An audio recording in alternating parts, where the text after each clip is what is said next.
Van a escuchar una gran charla de Diego Matos y Wesley Silva que se trata sobre Unavailable, the threat from adversity in the middle to back in real life.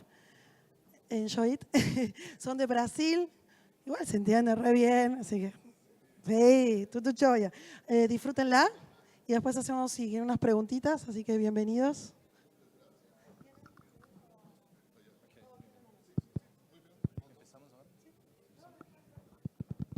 ¿Me escuchan? Ok, muy bien. Pero muchas gracias por venir acá a nuestra charla. Muchas gracias también a Blue Space por la invitación. Entonces vamos a hablar un poquito ahí sobre este tema de adversário in the middle, e multistage back, que na verdade é um tópico que hemos trabalhado, hemos respondido em alguns incidentes aí que estivemos involucrados, ¿sí? Hablando un poquito sobre yo, entonces mi nombre es Diego, yo manejo este equipo que se llama IBM X-Force para Incident Response en América Latina. Yo tengo un background mucho más relacionado a parte de seguridad ofensiva, pero también ya estuve involucrado desde 2017 en muchos incidentes de gran importancia, no solo acá en América Latina, pero también globalmente, ¿sí? Desde ahí la parte de WannaCry, ¿ok? Bueno, buenas tardes a todos. Me llamo Wesley, también hago parte del equipo de X-Force. Soy responsable por las operaciones en Brasil. También con respuesta a accidentes, parte de forense, ¿no? De computación forense desde 2014, con mucha presencia en la área financiera también, para parte de fraudes, ilicitudes, auditoría forense, todo más. Ok, perfeito. Então, do que vamos falar aqui nesta charla, ¿sí? Vamos falar um pouquinho deste cambio que hemos visto em los ataques no mercado, em los ataques contra todos os clientes aí que temos, pero é um cambio global, ¿sí? De la forma como os atacantes estão nascendo agora sua operação, não só de exploração de vulnerabilidades, pero enfoque mais em identidade. Vamos falar um pouquinho sobre as defesas, formas de fazer a investigação disso, ¿sí? Então, falando um pouquinho sobre esta parte da identidade, o que hemos visto é o seguinte: hemos visto que desde o ano passado, sim, há cambio na forma como atacantes estão agora obtendo, por exemplo, acesso a entorno de uma companhia. E com isso estão fazendo, por exemplo, roubo de identidade, estão fazendo uso de infostealers. Então, vemos isso aí nos nossos informes de Threat Intel Index, pero também é algo que podemos ver aí em outros informes no mercado de outras companhias conhecidas no mercado, sim? Então, é cambio que está afetando não só a América Latina, pero globalmente. Então, na América Latina, o que temos é alguns dados falando de que o Brasil é o país mais impactado. Então, temos alguns resultados de nosso Threat Intel Index para o terceiro Q, relacionado à parte de quantidade de credenciais que estão à venda na Dark Web. Então, é tipo de informação que hemos recoletado por nosso equipo de Threat Intel. Pero também vemos aí que na parte da Argentina há muitos dados, muitas credenciais que estão à venda também. E depois disso, o que normalmente os actors fazem é fazer uso dessas credenciais para então lograrem de obter acesso a dado entorno ou lograrem de depois fazer o despliegue ou né, meter aí ransomware em entorno, por exemplo, ou generar impacto operacional a uma companhia, sim? Acá são 10 estágios que hemos visto em muitos dos incidentes que hemos tratado, ¿sí? Então, são 10 estágios que começam desde a parte de phishing, ¿sí? Que é esta parte acá de atacante está a ser uso, pero não é phishing normal, ¿sí? É phishing relacionado à parte de relação de confiança entre dois contactos. Então, eles começam a ser o comprometimento de uma companhia para então fazer o comprometimento de uma outra maior, sim? E com isso, o que basicamente eles fazem é compartilhar um correio eletrônico com uma companhia, fazendo uso de contactos conhecidos para então generarem algum impacto aí de, mira, então agora temos um usuário que está impactado, comprometido por um phishing, que empieza a ser comprometido por um phishing, e depois disso eles logarem de fazer os outros estágios do ataque, que é desde fazer uso de um enlace malicioso, que pode ser aí de Dropbox, de Google Drive, o que seja, pero um enlace malicioso que vai fazer uso o atacante para então lograr de obter aí no estágio 3 o que se chama de adversário indemido, ou começar a ser o adversário indemido, que basicamente é de fazer o bypass de todo o processo de autenticação. Então, desde o momento em que o usuário põe aí seu usuário, sua contrassenha, para então também obter aí o fator de autenticação, o segundo fator de autenticação. O que hemos visto nos ataques é que os atacantes estão fazendo uso de páginas ou de serviços como de Miniforum ou outros serviços aí de forma general para ser generar estes enlaces de uma forma dinâmica, sim? O que temos acá é que hemos visto atacantes fazendo uso não só de tecnologias como Evil Jinx, mas outras tecnologias e de uma forma dinâmica e em escala. Sim? Vamos mostrar aí em uma demo acá, como normalmente eles fazem, mas eles basicamente metem aí um proxy reverso no meio da comunicação entre um atacante, entre uma vítima e um atacante, sim? E Microsoft. E com isso eles obtêm aí todos os dados de autenticação que um usuário está tentando fazer uso para lograr de obter acesso à sua conta de e-mail, de Office 365, ou que seja na outra parte aí, pero de Office 365, sim? Acá também hemos visto aí em nossa investigação o uso de Evil Jinx em Amazon, Evil Jinx aí basado em diversas infraestruturas, sim, para ser o roubo aí desta sessão destes usuários, sim. Temos acá uma demo que mostra um pouquinho disso. Então, começa com um phishing acá, que em este lado temos o usuário recebendo o phishing. Em este outro lado, em lado na direita, é o atacante fazendo uso de um listener de Evil Jinx para escutar tudo o que são os dados que vai roubar deste usuário, que o atacante vai roubar deste usuário. Então, o usuário intenta lograr de abrir aí o documento, ou que seja a URL, intenta lograr de acessar esta URL, e com isso vai ser direcionado para uma URL, que é uma URL que parece muito com um Office 365, a autenticação de Office 365. O usuário mete aí sua contrassenha, sim? E vemos que acá já temos aí o usuário e contrassenha desta vítima. E agora vamos obter também a parte do segundo fator de autenticação, sim? Estamos mostrando de uma forma manual, pero os atacantes estão fazendo isso, metendo aí, por exemplo, logos das empresas em arriba, fazendo uso de outros tipos de URL que não são mini-canvas, para então generar um pouquinho mais de confiança aos usuários, sim? Com isso já temos a sessão roubada deste usuário, sim? Agora vamos listar isso.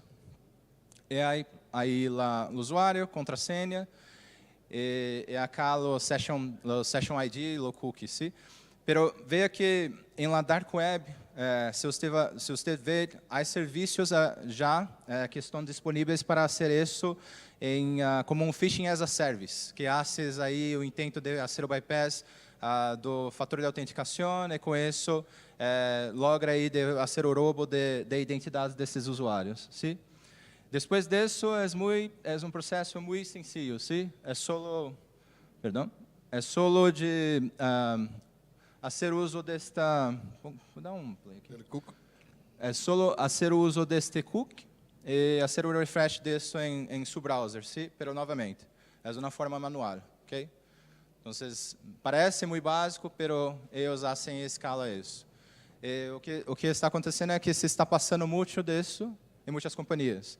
Estamos falando aí de companhias muito famosas na América Latina, sim, com usuários de diversos tipos. Não são usuários de segurança, não são usuários que têm conhecimento aí de como se passa aí um phishing, um ataque de phishing. Com isso, temos acá um tipo de técnica de roubo aí destas identidades, sim. Depois disso, o que os atacantes tentam fazer é fazer uma subpersistência. Então, fazer o estabelecimento de uma persistência de sucessão. Eles começam com a parte de segundo fator de autenticação, de ingressando um novo dispositivo. Então, há momentos em que a configuração de Office 365 não está boa o suficiente para fazer o bloqueio, por exemplo, do ingresso de um novo dispositivo, sem que você tenha que fazer todo o processo de autenticação. Sim? E com isso, hemos visto aí em ataques, de forma general, os atacantes ingressando outros fatores de autenticação. Aí. Um ponto importante aqui é que ele põe no segundo fator de autenticação, pero não invalida ele primeiro. Ou seja, tem um com o usuário normal e outro com o atacante como um segundo método, não? Sim, sim, senhor. Em outro estágio, novamente aí os atacantes, então, modificando as regras de caixas de e-mail, sim. Então, hemos visto aí atacantes respondendo ou contestando e-mails de usuários, atacantes criando regras para fazer a deleção de e-mails, enviando esses correios aí para carpetas específicas, ou, por exemplo, fazendo aí o monitoreio solo de toda a comunicação que um usuário está tendo aí internamente e externamente, sim? E nesse ponto também, nós notamos que aqui começam as técnicas de evasão. Por quê? O primeiro correio, que é o phishing, o próprio atacante lo deleta, lo apaga, para que se quede mais difícil, você analisando o entorno, não olhar quem foi o primeiro usuário que foi comprometido, não? Estamos falando de uma empresa que tem mais de 50 mil usuários. Quem foi o primeiro que fez o clique? Então, ele também hace isso para que não dificulte nossas ações. Sim, esta é uma dificuldade que temos de fazer a identificação. Normalmente, quando começamos em uma área exposta a incidentes, temos que fazer a identificação de causa raiz, de paciente zero, e ver todo o processo aí, se está contenido ou não está contenido. E, normalmente, do que hemos visto, os atacantes estão fazendo o comprometimento de muitas contas ao mesmo tempo. Sim? E com isso é difícil de você fazer o rastreio, aí lograr de obter qual foi, como se começou este ataque. Sim? Um outro ponto que vemos e que hemos visto em empresas muito grandes aí é de não ter o manejo de aplicações que você pode fazer uso em Office 365. ¿Sí? Por exemplo, aí um dos incidentes que hemos respondido, hemos visto esta aplicação chamada Perfect Data Software, que basicamente é uma aplicação de fazer o backup de toda a caixa de e-mail que você tem, ¿sí? Ou que um usuário tem. E com isso, você faz filtração de dados de um dado usuário ou de muitos usuários. Hemos visto de muitos usuários em alguns dos incidentes.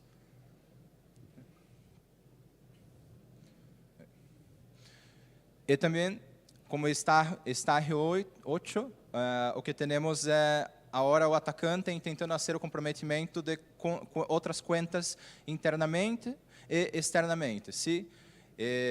Hemos visto aí, por exemplo, em uma campanha, algo mais como 100 contas ou muito mais que isso, de um atacante tentando fazer o comprometimento dessas outras contas, de fazendo uso de uma conta já comprometida para então comprometer todas as outras de uma empresa, sim?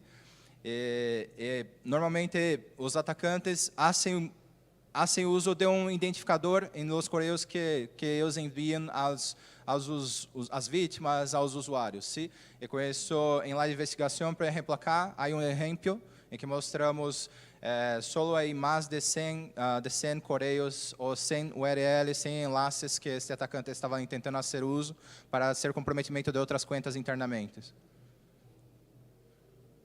E aí, depois, como stage 9, como estágio 9, o que temos é o atacante agora tentando obter algum benefício financeiro. Sim? Então, por exemplo, vemos acá que o atacante está tentando fazer alguma engenharia social em este usuário, lhe pedindo algum tipo de informação, e o usuário está compartilhando, identificado que, mira, há uma situação acá suspeitosa. Então, o usuário pensou em uma comunicação interna com seu equipo de segurança. O equipo de segurança ha analisado todo e inicialmente ha identificado toda essa situação como um falso positivo. Sim? Então, vemos que eles han identificado isso como um falso positivo, o que permitir que este atacante pudesse lograr hacer comprometimento de outras contas, em este caso aí que estávamos analisando. Sim? Esse é um ponto bem interessante, porque sempre que uma análise tradicional empieza, vamos ver a reputação deste domínio, a reputação desta IP, pero acá está usando Dropbox, é legítimo. Está usando Canvas, é legítimo. Então, as pessoas que estavam fazendo o monitoreo, bueno, acá não tem nenhum indicador, nenhum IOC, então le passou como falso positivo. Sim. E depois que se começou aí o atacante a fazer o comprometimento de muitas outras contas, então começamos aí a trabalhar em este caso e com isso ajudamos a barrar este tipo de ataque aí que estava se passando, sim? Outro ponto é, depois de fazer o comprometimento de uma outra companhia, então eles começam a fazer o multi-stage back, que é tentar fazer o comprometimento de outras empresas aí. Então, é basicamente o que temos acá. Eles fazendo o comprometimento de uma empresa, inicialmente, e depois fazer o comprometimento de diversas outras empresas aí, para então obterem mais benefícios financeiros e obterem aí mais contas que eles podem fazer a venda em la dark web, e com isso generar mais benefício financeiro para eles. Sim? Bueno, e como nós detectamos e protegemos esse tipo de ataque, não? Sempre que nós falamos de identidades, se habla de MFA, pero solo MFA não resolve todo o problema, não? Tem que trabalhar em conjunto com outras regras, como por exemplo, a conditional access, impossible travel e tudo isso. E nesse caso específico, a empresa tinha todas essas proteções, pero em uma falha de análises, isso se passou, né? Deixou passar que como um falso positivo. Acá, começando com o ponto de MFA, nós temos que Microsoft, por muitos desses incidentes que estão tendo, eles estão agora obrigando as pessoas, os usuários que são administrativos da consola, a ter a sua MFA como enforcement, ou seja, que seja obrigatório. Esse é o primeiro ponto. Isso começou agora, no 15 de outubro, pero Microsoft permitiu que as empresas, para que se planeiem, podem poner esse enforcement até março de 2025. Pero se você tem alguma função administrativa em Azure ou Google, Microsoft entra, você necessariamente terá que usar MFA, não? E o que mais que nós temos acá? O primeiro ponto que nós vimos acá é que, dependendo de sua licenciatura, de sua subscription, tem já por Microsoft Defender uma disrupção, ou seja, uma contenção automática para esse tipo de ataque, de roubo de sessão de cookies. Então, esse é o primeiro que passa que você pode usar para isso. O segundo é que nós vimos que haviam dois devices, um que é do usuário comum e o outro do atacante. Você necessita restringir, porque temos muitos outros, pesquisa, SMS, ligações, OTP. Quais são os que minha companhia permite que eu haga uso, não? Então, restringir para que não permita que uma pessoa ponga outro device sem antes solicitar su segundo fator de autenticação. Se estou poniendo o de SMS, bueno, que ponga um push em el primeiro e segundo fator de autenticação, não só o que deixa registrar, não? O terceiro ponto acá que nós temos, o quarto, né, que já abri o terceiro, é sobre o caso de las aplicações. Perfect Data Software é um software comum. Las pessoas de suporte técnico vão a ser uso para bajar uma caja deste correio. Pero, nessa investigação, nós logramos ter em conta 40 usuários com essa aplicação. O que isso significa? 40 usuários, falando com as equipas de suporte, de ciberseguridade. Não, nós não usamos esse software. Passou algo distinto para nós. Então, o que é isto? Haciendo a pesquisa, vimos que estavam correlacionados à exfiltração de los dados, para depois ter o back, porque aí eu tenho o monitoreio, eu sei quem é o CFO, quem é a assistente, tudo isso. Tenho tudo listo, não? Então, esse é outro ponto. Uma recomendação, se alguém acá maneja, gerencia Azure AD ou Microsoft entra, pesquise por esse software, Perfect Data Software, e veja se é legítimo, porque se não é muito provável que uma conta esteja comprometida, não? Esse é o ponto. E como nós fazemos essas análises de back, de comprometimento de credenciais, não?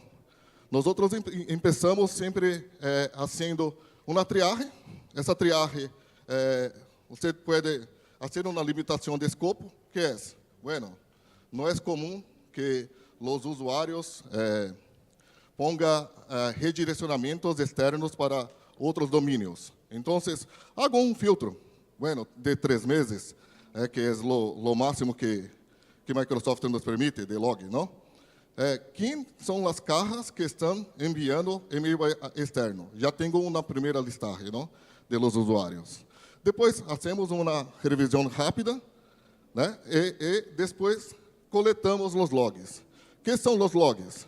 Esses não vou ler todos, por questão de tempo, pero esses são os principais, UAL, MOL e, principalmente, que poucos falam, desse Administrator Audit Log. Se você tem uma conta que é privilegiada e está comprometida, todo o que você faz, por exemplo, por PowerShell, ações administrativas se quedarão nesse log. Então, é muito importante que você colete esses logs para que não se perca nada, não? Depois disso, analisamos as messages track. É o que passou. Quem foi o primeiro que recebeu esse correio? Se enviou para quem? Foi só interno ou externamente? E neste caso específico, pegamos também, não sei precisar, pero mais de 50 usuários de companhias externas que receberam esse correio, como um segundo estágio do back, não? Do adversário indemido. E nesse sentido, nós avisamos a companhia e falamos, mira, você necessita fazer uma investigação em sua companhia também, porque tem mais de 40, 50 pessoas que estão comprometidas aí, ou podem estar comprometidas, não? Depois, passamos a analisar o header, o e-mail, o phishing em si. Depois de isso, mira, o que passou? Que com tantas proteções que temos, Impossible Travel, Conditional Access, MFA, tudo isso, e mesmo assim, fomos comprometidos. Las misconfigurations está acá. Um exemplo de MFA. Todos os clientes falam, pero eu tenho MFA. Está todo funcionando perfeito, pero não está enforcement. O usuário tem a opção de usar ou não, e não configura isso de uma primeira vez. Então, nós miramos a consola como um todo. E depois disso, se passa algo que vai descobrindo, nós iniciamos esse ciclo novamente, até, bueno, estamos contenidos, está tudo listo, não? Bom, para isso, o que nós necessitamos? Algumas rules de um usuário. Aqui eu indico que cada pessoa que gerencie a Office 365 o Microsoft Admin entra, que tenha isto, um usuário forense, um usuário de auditoria forense listo. Por quê? Acá nós outros vemos, necessitamos de Global Read. Quando você vai sacar esses permissos, Microsoft tem muitas consolas diferentes. Não é em no mesmo lugar que você hace tudo. Então, as pessoas, às vezes, se queda muito difícil de ter esses permissos todo listo. Então, deixar isto já listo vai ganhar muito tempo na resposta, não? Por quê? Tudo o que nós outros hacemos com PowerShell, a maioria das coisas. Vamos ver algumas ferramentas acá. Pero essas permissões, por questões de compliance ou de privacidade, as empresas falam. Pero mira, você, de resposta a incidente, não pode mirar a caja de correio de um executivo. Eu tenho questões legais. Então, esse é um tema muito delicado, não?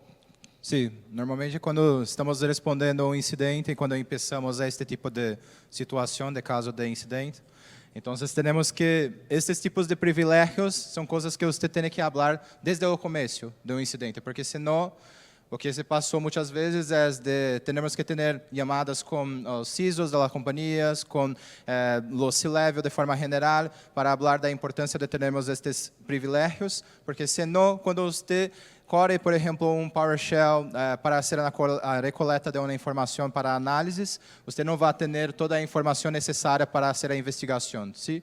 Então, por isso é importante de começar uma discussão o quanto antes. Bueno, e algumas ferramentas que nos ajudaram em las investigações, como eu falei, não logra fazer para 50.000 usuários fazer a investigação por las consolas de Microsoft. Não se logra ter os resultados. Então, você necessita ter o usuário e a maioria das coisas hacemos por PowerShell. Por questão de retenção de logs, ter um 100. Acá vemos com radar, pero qualquer que seja o correlacionador ou centralizador de logs que seja, não?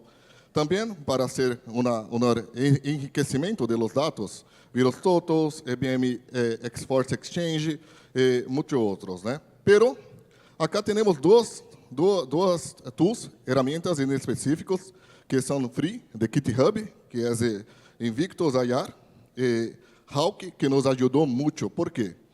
Mira, estou fazendo uma investigação, pero são muitos dados. Isso já hace uma triagem para nós outros. E mira, isso que passou não é comum. Tem um usuário que hizo um cambio de permisso de grupo de segurança. Já me trai. E acá eu tenho um norte. Mira, não deixei passar nada na investigação. Acá estou entendendo. ¿Dá para confiar em todo? Não, pero nos ajudou muito também. Bueno, para terminar, finalizar aqui nossa charla, algumas recomendações que nós temos, sempre desabilitar os protocolos legados que não fazem suporte para MFA, por exemplo, não? Também ter todos os logs habilitados, não só para usuários administrativos, mas também para todos, para que você tenha riqueza de uma investigação, poner uma password muito mais complexa, não? E também ter em conta a expiração da sessão do usuário. Isso é muito importante, porque vai solicitar novamente que ele ponga seu MFA, não? Fazer uma reutilização de log também de dados, porque temos limitação de 90 dias em Microsoft. Sim. Outros pontos que temos aí são na parte de email forwarding, então, ter umas regras ou fazer a revisão disso periodicamente, sim, para assegurar que, por exemplo, e-mails internos estão internos e não estão sendo enviados externamente, sim. Na parte de URLs, de fazer whitelisting, blacklisting, pero trabalhar em la melhoria aí de quais são as URLs que você tem e que permite aí acesso dos usuários, é importante isso, porque se você não faz isso, se você deixa que o usuário haga uso de URLs ou enlaces de uma forma general que não são seguros, então vai se passar aí ou vai ter mais chances de se passar algum tipo de impacto aí em sua empresa. La parte de security awareness, então este é um ponto que não é só para os usuários, mas também os equipos de segurança de forma general, porque, como hemos visto, o equipo aí interno desta companhia ha identificado como falso positivo inicialmente este ataque. La parte de também aí o processo, então, fazer pruebas deste processo aí de identificação de e-mails maliciosos, de correios maliciosos. Então, com isso, ter uma melhoria na prueba disto constantemente. E da análise, como Wesley abordou, da análise de rede e de impactos ou de uma atividade maliciosa. Então, é importante que tenha aí uma segregação em um suco radar ou em um CIEM de forma general que seja, pero por conta da parte de não ter os dados disponíveis mais de 90 dias em Microsoft e melhorias constantes aí na detecção de engenharia social de forma general, seja phishing, seja por teléfono, o que seja, ¿sí? É isso. Muchas gracias. Gracias. ¿Alguna pregunta tienen para Diego y Wesley? ¿Alguien que le quiera hacer una pregunta? Ya. Ya voy.